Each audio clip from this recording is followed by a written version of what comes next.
प्राण प्रतिष्ठा में जाने से इनकार, बहिष्कार या विरोध। नमस्कार, आदाब, सत श्री अकाल। मैं हूं डीएन श्रीवास्तव और आप देख रहे हैं द डीएन न्यूज। आजकल एक मुद्दा बहुत गर्म है। अयोध्या में राम मंदिर और भगवान राम की प्राण प्रतिष्ठा पर विवादास्पद बयानों को लेकर देश में आम लोगों के मन में एक अजीब सी बेचैनी है। ऊहापोह की स्थिति में लोग समझ नहीं पा रहे कि राम मंदिर में जो 22 जनवरी 2024 को भगवान राम की प्राण प्रतिष्ठा का आयोजन होने वाला है, वो हिंदू शास्त्रों के अनुसार उचित और धर्म सम्मत यानी धार्मिक मान्यताओं के अनुकूल है या नहीं, या उसमें किसी प्रकार की त्रुटि है। क्यों आखिर देश में आदिकाल से प्रतिष्ठित शंकराचार्य के मठों के वर्तमान शंकराचार्यों द्वारा अयोध्या में भगवान राम के प्राण प्रतिष्ठा कार्यक्रम में जाने से इनकार किया गया? राम मंदिर में भगवान राम की मूर्ति स्थापना और प्राण प्रतिष्ठा को लेकर जो विवाद छिड़ा हुआ है, उनमें मुख्य विवाद हैं। नंबर 1, क्या मूर्ति स्थापना एवं प्राण प्रतिष्ठा का मुहूर्त पंचांगों के अनुसार सही है? नंबर 2, क्या मंदिर निर्माण के पूरा होने से पहले ही अर्धनिर्मित मंदिर में भगवान राम की मूर्ति स्थापना और प्राण प्रतिष्ठा धर्म सम्मत है? नंबर 3, क्या मूर्ति स्थापना और प्राण प्रतिष्ठा के वक्त प्रधानमंत्री मोदी का गर्भगृह में उपस्थित होना क्या धर्म सम्मत है? नंबर 4, प्रधानमंत्री मोदी का मुख्य जजमान की भूमिका निभाना धर्म सम्मत है क्या? शंकराचार्य ने राम मंदिर प्राण प्रतिष्ठा उत्सव में जाने से किया इनकार। क्या शंकराचार्यों के इस इनकार का कारण प्रभु श्री राम की मूर्ति स्थापना और प्राण प्रतिष्ठा धर्मशास्त्रों और शास्त्र विधि के अनुकूल ना किया जाना है, या ये एक राजनीतिक विरोध है? क्या मंदिर ट्रस्ट द्वारा प्राण प्रतिष्ठा और मूर्ति स्थापना शास्त्रोक्त धर्म सम्मत है? ये विवाद अभी थमे भी नहीं थे कि इसमें हिंदू धर्म और सनातन धर्म के रक्षक जाने जाने वाले शंकराचार्यों के बयानों से ऐसी जबरदस्त खलबली मचाई कि देश में क्या मेन स्ट्रीम मीडिया, क्या यूट्यूब मीडिया, सभी ने शंकराचार्यों के मठों की तरफ अपने कदम मोड़ दिए और शंकराचार्यों से सीधा संपर्क साधकर उनसे साक्षात्कार कर इन विवादों पर स्पष्टीकरण लेने में जुट गए। जैसा कि हम सभी जानते भी हैं और शंकराचार्य के विकिपीडिया पर उपलब्ध जानकारी के अनुसार, भारत में आदि शंकराचार्य 8वीं सदी के भारतीय वैदिक विद्वान आचार्य थे। आदि शंकराचार्य ने इन 10 संप्रदायों या नामों के हिंदू भिक्षुओं को 4 मठों के तहत संगठित किया, जिसका मुख्यालय पश्चिम में द्वारका, पूर्व में जगन्नाथपुरी, दक्षिण में श्रृंगेरी और उत्तर में बद्रिकाश्रम की स्थापना की। प्रत्येक मठ का नेतृत्व का भार उनके 4 मुख्य शिष्यों में से एक पर था, जिनकी जिम्मेदारी वेदांत संप्रदाय को जारी रखने की थी। ऐसा माना जाता है कि इन 4 मठों के शंकराचार्यों का हिंदू धर्म को आगे बढ़ाने और उसकी रक्षा करने में विशेष ही नहीं बल्कि सबसे बड़ा योगदान रहा है। सनातन धर्म के अस्तित्व का श्रेय मुख्य रूप से शंकराचार्यों द्वारा प्रचारित अद्वैत स्वभाव के प्रसार को दिया जा सकता है, जिसमें शैव और वैष्णव और अन्य संप्रदायों के बीच कोई अंतर नहीं देखा गया। आदि शंकराचार्य प्रारंभ से ही हिंदू धर्म के और सनातन धर्म के रक्षक रहे। उन्होंने अद्वैत का प्रचार करके भगवान को लोगों की मूल्य प्रणाली में वापस लाकर हिंदू धर्म को बचाया, जो कहता है कि भगवान सार्वभौमिक आधार या शक्ति है और भगवान का ज्ञान बिना किसी अपवाद के सभी मनुष्यों की विरासत है और यह ज्ञान वेदों के अध्ययन व अभ्यास से प्राप्त होता है। उन्होंने एक तरफ जहां हिंदू धर्म को ऐसे बौद्धों से बचाया जो नास्तिकता का प्रचार कर रहे थे, वहीं दूसरी ओर ऐसे कर्मकांडियों के चंगुल से भी छुड़ाया जो वेदों की वकालत तो करते थे, परंतु इसे एक निरंतर लेकिन शुष्क कर्मकांड तक सीमित करते जा रहे थे। यह तो रही संक्षेप में शंकराचार्य और उनके हिंदू और सनातन धर्म के रक्षक होने के विषय में प्रामाणिक तथ्य जो आपको शंकराचार्य के विकिपीडिया पर उपलब्ध है। लेकिन गंभीर समस्या यह है कि शंकराचार्य ने राम मंदिर प्राण प्रतिष्ठा उत्सव में जाने से कर दिया है इनकार। क्या शंकराचार्यों के इस इनकार का कारण प्रभु श्री राम की मूर्ति स्थापना और प्राण प्रतिष्ठा धर्मशास्त्रों और शास्त्र विधि के अनुकूल ना किया जाना है, या ये एक राजनीतिक विरोध है? क्या मंदिर ट्रस्ट द्वारा प्राण प्रतिष्ठा और मूर्ति स्थापना शास्त्रोक्त विधि से किया जा रहा और क्या यह धर्म सम्मत है? अयोध्या में राम मंदिर के निर्माण, मंदिर के गर्भगृह में भगवान श्री राम की मूर्ति स्थापना और फिर उनकी प्राण प्रतिष्ठा आज का सबसे बड़ा ज्वलंत मुद्दा होने के साथ साथ एक बड़ा बवाल भी बना हुआ है। प्राण प्रतिष्ठा अब बहुत ही विवादास्पद मोड़ पर पहुंच चुका है, हर मंच पर चर्चा का विषय बन चुका है। कुछ लोग मानते हैं कि जो भी भाजपा कर रही है वो सही है, वहीं बहुत से साधु संतों का एक समूह ऐसा भी है जिनका मानना है कि राम मंदिर में राम की मूर्ति स्थापना से लेकर प्राण प्रतिष्ठा तक की विषय वस्तु और दायित्व साधु संतों का अधिकार क्षेत्र है, न कि किसी दल विशेष का राजनीतिक अखाड़ा। विवाद में भरी गर्मी, मुद्दा विवादास्पद तो था ही, उस पर से भारत के चारों मठों के शंकराचार्यों के बयानों से इतनी गर्मी भर गई कि भगवान राम के प्राण प्रतिष्ठा का मुद्दा पूरी तरह विवादास्पद हो गया। चारों ओर विभिन्न मंचों पर गर्मा गर्म युद्धनुमा बहस छिड़ गया। बताया जा रहा था कि दिसंबर 2023 तक मुख्य मंदिर के चारों ओर 6 छोटे मंदिरों सहित, जिसमें संपूर्ण आधार और विशेषकर गर्भगृह शामिल होंगे, उनके निर्माण का कार्य लगभग पूरा हो जाएगा और जो शेष रह जाएगा वो 22 जनवरी 2024 यानी प्राण प्रतिष्ठा की तिथि से पूर्व पूरा हो जाएगा। आपकी जानकारी के लिए बता दूं कि गर्भगृह ही वो स्थान है जहां 22 जनवरी को रामलला की मूर्ति स्थापित की जानी है। राम मंदिर निर्माण का इतिहास।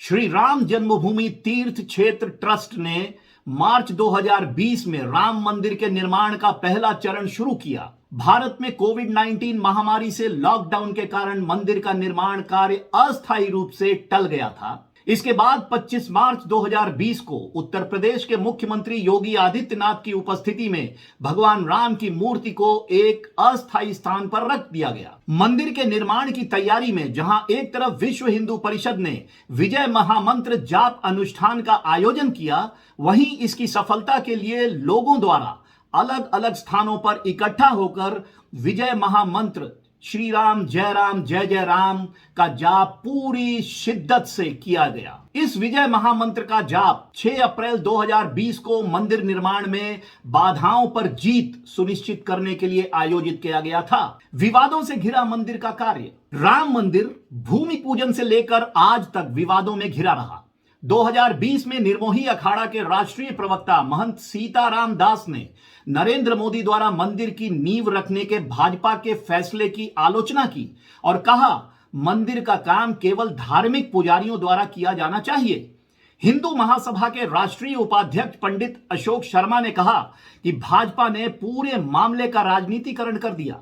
इसके अलावा अनेकों विपक्षी दलों के साथ साथ भाजपा सदस्यों ने भी मंदिर के राजनीतिकरण करने और राजनीतिक लाभ प्राप्त करने के लिए इसका उपयोग करने के लिए भाजपा की आलोचना की। मंदिर के उद्घाटन की तारीख घोषित होने के बाद कांग्रेस अध्यक्ष मल्लिकार्जुन खड़गे ने गृह मंत्री अमित शाह के अधिकार पर सवाल उठाया। भाजपा नेता सुब्रमण्यम स्वामी ने राम मंदिर के उद्घाटन में मोदी की भागीदारी पर सवाल उठाया। कांग्रेस सांसद शशि थरूर ने भी मंदिर पर अत्यधिक ध्यान केंद्रित कर महत्वपूर्ण शासन मुद्दों से ध्यान भटकाने का आरोप लगाया। उन्होंने जनता का ध्यान मुख्य मुद्दों से हटाने के लिए भारतीय मीडिया की आलोचना की। कुल मिलाकर राम मंदिर शुरू से अब तक जैसे राजनीति का अखाड़ा बना रहा। मूर्ति स्थापना और प्राण प्रतिष्ठा कितना धर्म सम्मत। अब आइए बात करते हैं राम मंदिर रामलला की मूर्ति स्थापना और प्राण प्रतिष्ठा को लेकर शंकराचार्य के चारों मठ, जिसमें पश्चिमी मुख्यालय द्वारका के शंकराचार्य सदानंद सरस्वती, पूर्वी मुख्यालय जगन्नाथपुरी के शंकराचार्य निश्चलानंद सरस्वती, उत्तर में बद्रिकाश्रम ज्योतिर्पीठ के शंकराचार्य अविर्मुक्तेश्वरानंद और दक्षिण में श्रृंगेरी के शंकराचार्य भारती तीरथ के बयानों और ट्विटर हैंडल पर उपलब्ध ट्वीट के बाद तो मामला जैसे बिल्कुल तूल पकड़ता जा रहा है। राम मंदिर में प्राण प्रतिष्ठा को लेकर मीडिया की भी अजीब सी भूमिका रही। एक पत्रकार से बातचीत के दौरान उत्तर के शंकराचार्य स्वामी अविमुक्तेश्वरानंद सरस्वती उसके सवाल पूछने के तरीके को लेकर नाराज होते दिखे। उन्होंने कहा कि आपको धैर्य नहीं है, आपको सिर्फ नरेंद्र मोदी का नाम सुनना है, जबकि मैं सिलसिलेवार उन सभी लोगों का नाम ले रहा हूं जिनका मंदिर के निर्माण में योगदान रहा है। इसके बाद शंकराचार्य ने बोलने से इनकार ही कर दिया। सुनिए स्वामी अविमुक्तेश्वरानंद जी ने क्या कहा। स्थापित करके पूजा अर्चना करने का अवसर देते हैं, उनको श्रेय नहीं जाएगा, नरेंद्र मोदी को देंगे। उसी तरह से अब तो हम तो सीक्वेंस में आ रहे हैं, लेकिन आपको तो धैर्य नहीं है, आपको तो नरेंद्र मोदी का केवल सुनना है, बाकी कुछ आपको बाकी तो कुछ दिखाई ही नहीं देता। प्रश्न कर रहा हूं जो मौजूदा आज की मीडिया का यही नियम है कि उनको नरेंद्र मोदी की सिवाय कोई बात करो उनको सुनना ही नहीं है। राम जन्मभूमि का आप पूछते हैं किसको श्रेय जाएगा, हम एक सिलसिलेवार 500 साल से लेकर के बताते आ रहे हैं। अगर आप धीरज रखते तो नरेंद्र मोदी का भी नाम आता, बिल्कुल, लेकिन आपको धीरज ही नहीं है। मौजूदा समय में, क्योंकि आप नरसिम्हा राव जी का आपने जिक्र किया, तो मुझे लगा मौजूदा समय के जो भाई नरसिम्हा राव का हमने सीक्वेंस में नाम लिया, एक एक घटना के बाद हम नाम ले रहे हैं। आप नरेंद्र मोदी का ही सुनना चाहते हैं, नरेंद्र मोदी का भी श्रेय है। श्रेय यह है कि उन्होंने मंदिर बनाने में रुचि ली, प्रतिष्ठा करने के लिए आयोजन करना चाहते हैं, उनका भी अपना श्रेय है। और बाकी कई हम जिनका कहना चाहते हैं उनका छूट गया। नहीं, आप कई हम नहीं कहना चाहेंगे। पूरी मठ के शंकराचार्य ने कहा प्रतिष्ठा होनी चाहिए। राम जी को मानते हैं तो राम जी मर्यादा पुरुषोत्तम थे या नहीं, राम जी की प्रतिष्ठा भी शास्त्रीय विधि से होनी चाहिए। अम्बेडकर की मूर्ति, सातवलेकर जी की मूर्ति, वो सब अलग है। राम जी की मूर्ति की प्रतिष्ठा जो है अर्चा विग्रह कहते हैं, विधिवत होनी चाहिए। आमंत्रण पर सवाल। आमंत्रण आया कि एक व्यक्ति के सहित आ सकते हैं। द वायर के साथ साक्षात्कार में शंकराचार्य स्वामी अविमुक्तेश्वरानंद ने एक बड़ा खुलासा किया और बताया कि उनके पास अभी तक कोई आमंत्रण नहीं आया है। आइए सुनते हैं शंकराचार्य अविमुक्तेश्वरानंद का बयान। देखिए, हमने किसी आमंत्रण को रिफ्यूज नहीं किया। सच बात यह है कि हमें आमंत्रित ही नहीं किया गया अभी तक। आप ज्योतिर्मठ के शंकराचार्य हैं।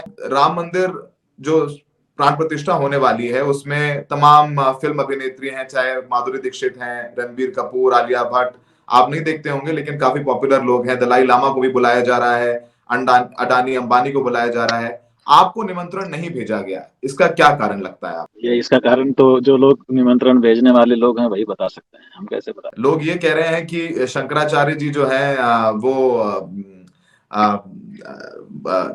कह रहे हैं कि प्राण प्रतिष्ठा जो कराई जा रही है अधूरे मंदिर में कराई जा रही है, इस वजह से आप सवाल खड़े कर रहे हैं, इसलिए आपको किनारे कर दिया गया है और आपको नहीं बुलाया जा रहा है। कुछ भी हो सकता है। जिस रामानंद संप्रदाय की बात कह करके वो शंकराचार्यों को वहां से अपमानित, लांछित करना चाहते हैं, उपेक्षित करना चाहते हैं, नहीं आने देना चाहते हैं, उस रामानंद संप्रदाय के जो आचार्य हैं, जगत गुरु रामानंदाचार्य स्वामी राम नरेशाचार्य जी महाराज, हमने उनसे संपर्क किया तो उनके व्यक्तियों ने हमको बताया कि उनको भी अभी तक आमंत्रण इस आयोजन का नहीं भेजा गया है।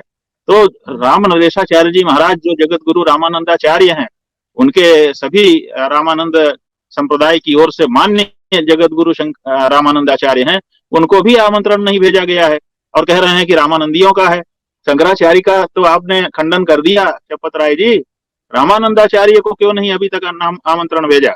आमंत्रण जो हमको नहीं भेजा, इतने मात्र से हमें कोई समस्या नहीं है, क्योंकि हमारे देश के राष्ट्रपति को भी आमंत्रण नहीं है, वो भी नहीं आ रहे हैं, तो हम तो समझते हैं कि हम राष्ट्रपति के बराबर हैं।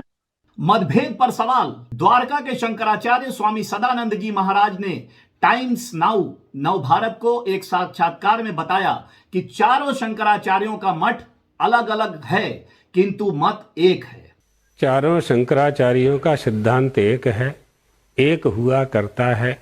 मठ जरूर चार हैं लेकिन उनकी स्थापना करने वाले भगवत पादाद्य शंकराचार्य एक ही हैं, जिन्होंने विधर्मियों के द्वारा हुए आक्रमण से हिंदू धर्म, सनातन धर्म की रक्षा की थी।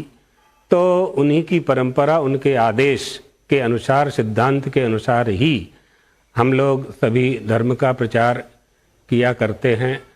उन्होंने कहा कि यदि शंकराचार्य अयोध्या नहीं जा रहे हैं तो इसका यह मतलब नहीं कि वे राम भक्त नहीं हैं या राम मंदिर की स्थापना नहीं चाहते हैं। अगर यदि वहाँ अयोध्या किसी शंकराचार्य जी का जाना नहीं हो रहा है तो इसका मतलब यह नहीं है कि वो राम भक्त नहीं हैं या राम मंदिर की स्थापना नहीं चाहते हैं। इस राम जन्मभूमि के उद्धार के लिए शंकराचार्यों ने, रामानंदाचार्य जी ने, मध्वाचार्य जी ने और बड़े बड़े सभी आचार्यों ने हम किस किस का नाम लेंगे, और बहुत से गृहस्थाश्रम में बहुत से लोगों ने, जन समाज ने बहुत प्रयास किए हैं, और सैकड़ों वर्ष की तपस्या के बाद, बलिदान के बाद, प्रयास के बाद आज ये समय आया है, तो हमें इसमें प्रसन्नता है। उन्होंने बताया कि मंदिर और मंदिर में भगवान की प्राण प्रतिष्ठा शास्त्रों के मुताबिक होनी चाहिए। वेद शास्त्रों के अनुसार, शास्त्रोक्त विधि के अनुसार मंदिर और मंदिर में रखी हुई मूर्ति की प्राण प्रतिष्ठा हुआ करती है।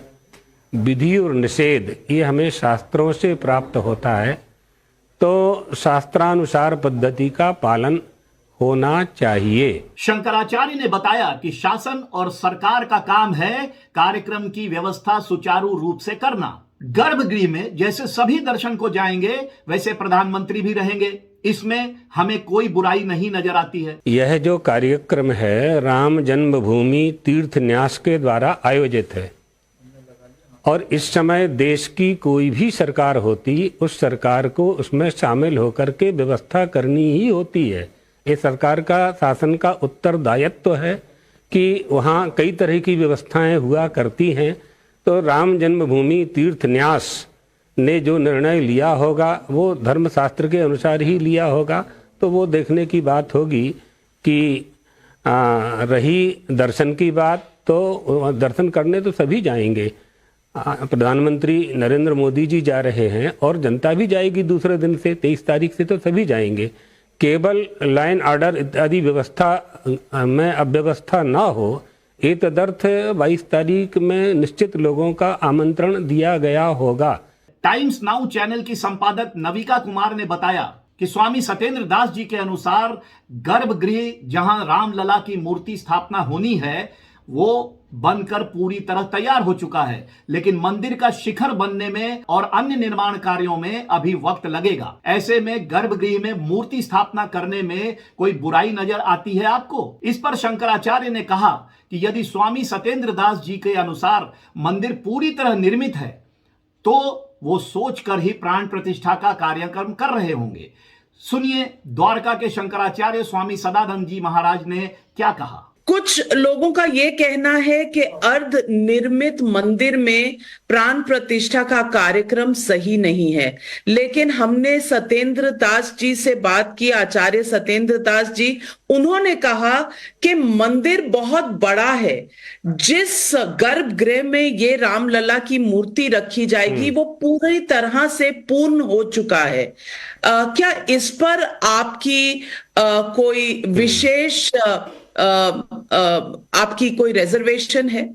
सत्येंद्र दास जी ने कहा है तो वो वहाँ निवास कर रहे हैं, और बहुत दिनों से वहाँ, बहुत समय से, कई वर्षों से प्राचीन, हम जानते हैं, हम मिले हैं उनसे, वो भी हमसे मिले हुए हैं।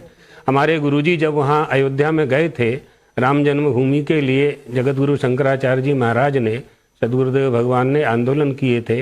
राम जन्मभूमि परिक्रमा का एक बहुत बड़ा आयोजन हुआ था, और 1990 में भी वह अयोध्या जा रहे थे, फिर उनको गिरफ्तार कर लिया गया था। तो चुनार के किले को जेल बना करके 8 दिन तक जेल में रखा गया। उस समय सत्येंद्र दास जी पुजारी जी जो हैं उनसे हम लोगों का परिचय हुआ था। तो अब वो तो साक्षात उसके गवाह हैं, आई विटनेस जिसे कहते हैं, कि कितना निर्मित हुआ है, कितना नहीं हुआ है। तो जो बात उन्होंने कही है, अगर पूरा निर्माण हो चुका है तो उचित है करना। वहीं किसी मिस्टर सिन्हा ने अपने ट्विटर हैंडल से यूट्यूब पर निष्पक्ष पत्रकारिता कर रहे द वायर को और अजीत अंजुम जैसे निष्पक्ष पत्रकारों को न सिर्फ लश्कर तैयबा जैसे संगठनों से जुड़ा बताया, बल्कि शंकराचार्य को इनके कैमरे पर बयान देने को भी अनुचित बता दिया। ऐसे में जहां अयोध्या में अर्धनिर्मित राम मंदिर में रामलला की मूर्ति स्थापना और प्राण प्रतिष्ठा के मुहूर्त को लेकर शंकराचार्य अत्यधिक नाराज दिखे। भैया प्रधानमंत्री हो और देश में विपक्ष तो है नहीं कि वो कुछ अंकुश लगाए, इसलिए मनमाना जो करना चाहो करो।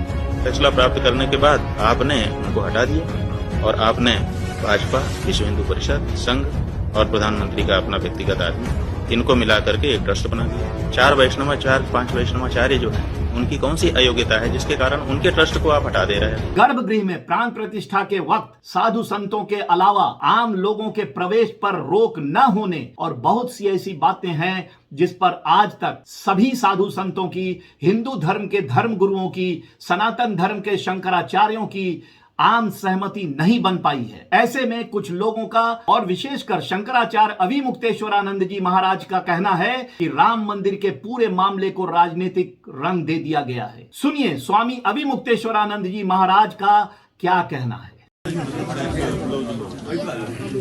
मंदिर अभी पूरा हुआ नहीं है और मंदिर पहले पूरा हो जाने दिया जाए। अभी निर्माण कार्य वहां पर चल रहा है। वो जो कह रहे हैं वो लोग अपना करें, उनको उनकी अपनी मजबूरी है। देखिए हमारी मजबूरी कोई नहीं है, हम धार्मिक व्यक्ति हैं। हम चाहते हैं कि विधि विधान के साथ काम हो, पूरा मंदिर बन जाए, फिर प्रतिष्ठा हो। लेकिन जो राजनेता हैं उनकी ज़रूरत है कि सामने चुनाव है, तो वो चाहते हैं कि हर जगह से हम चुनावी राजनीति में जो लाभ लेना बनता है वो ले लें। इसलिए उनकी मजबूरी है कि वो अभी उनको करना है। हमारी मजबूरी नहीं है। तो हमारी तो जब पूरा मंदिर बन जाएगा, विधि विधान के साथ प्रतिष्ठा हो जाएगी और फिर हमने ये कहा है कि जब गौ हत्या बंद हो जाएगी तब हम राम जी का दर्शन करेंगे। कि गाय ही राम को लेके आई थी और वो गाय काटी जा रही है और हम राम जी की प्रतिष्ठा करके उनका दर्शन करें और उत्सव मनाएं। अभी हमारी ऐसी स्थिति नहीं है, हिम्मत नहीं है हमारी। तो हम जब गौ हत्या बंद हो। रेड माइक के सौरभ शुक्ला ने सोशल मीडिया पर एक वायरल वीडियो जिसमें कन्नौज से कुछ लोग राम मंदिर के लिए 1000 चांदी के फूलों की भेंट लेकर आए और मंदिर के ट्रस्टी एवं आरएसएस के चंपत राय को सौंपकर उनसे राम मंदिर में स्थान देने का आग्रह करते दिखाया और शंकराचार्य से उनकी प्रतिक्रिया मांगी। देखिए स्वामी जी ने क्या कहा। तो ये बहुत जिम्मेदार पद पर बहुत छोटा व्यक्ति बैठ गया है, ऐसा हमको लगता है। एक हम आपको बयान सुना देते हैं आज ताकि इस पर रिएक्ट करें। बिल्कुल सही। क्यों दे दिया 1000 गुलाब के फूल चांदी श्रद्धा है। श्रद्धा काय की श्रद्धा, मैं क्या करूँ श्रद्धा। चांदी के फूल हैं 1000 जी। तो मैं क्या बेचूं? नहीं। फिर क्या करूँ? आप ही सोच के बताओ। ईश्वर प्रेरणा से कहीं ना कहीं उसको भी स्थान मिलेगा। क्या मिलेगा? सर अयोध्या धाम में आगे हम लोग धन्य हो गए, बस ये तो हम लोगों ने मनाया। अयोध्या में गर्दन काट कर पैसा ले लेते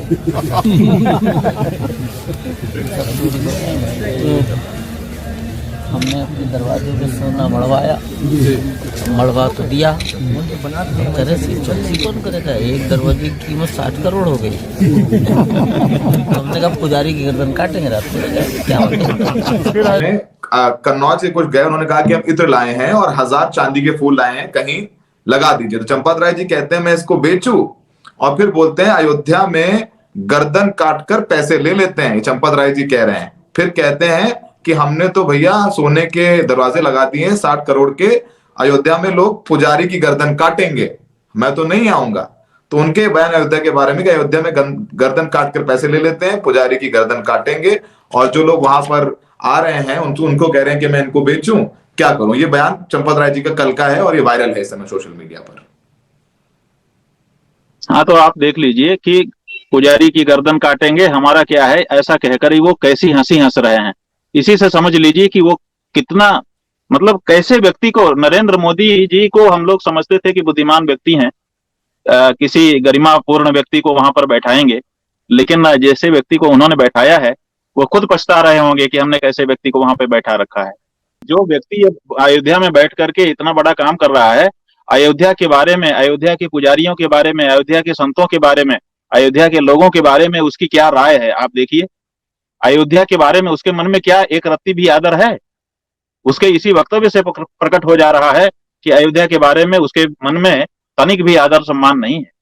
रेड माइक के सौरभ शुक्ला ने शंकराचार्य को बताया कि इतने अच्छे उत्सव में आपका न जाना इतिहास में दर्ज हो जाएगा। इस पर स्वामी जी ने क्या कहा, सुनिए। 22 तारीख को इतना बड़ा आयोजन हो रहा है राष्ट्र में, हमारे घर पे भी अक्षत लेकर के आए, हमारी माता जी से मिलके गए, सब लोग जो है दान दे रहे हैं। कहा गया दिवाली मनाइए 22 तारीख को, और इतिहास में ये दर्ज हो जाएगा। आप जरूर अपनी बात कह रहे हैं, हम कह रहे हैं, तमाम लोग कह रहे हैं। आप कह रहे हैं कि इतिहास में दर्ज होगा, तो आपको पता होना चाहिए कि इतिहास में जो वस्तु होती है, जैसे कैमरा लेके जब आप क्लिक करते हो ना, तो जो सामने होता है वही दर्ज हो जाता है। इतिहास में ये भी दर्ज होगा कि बहुत बड़ा आयोजन हुआ। इतिहास में ये भी दर्ज होगा कि पौष मास में बिना मुहूर्त के हुआ। इतिहास में ये भी दर्ज होगा कि अधूरे मंदिर में जिसमें प्रतिष्ठा नहीं की जानी चाहिए उसमें प्रतिष्ठा हुई। इतिहास में ये भी दर्ज होगा कि देश के चारों शंकराचार्य उसमें नहीं पधारे। इतिहास में ये भी दर्ज होगा कि सनातन धर्म की वहां पर घोर उपेक्षा की गई।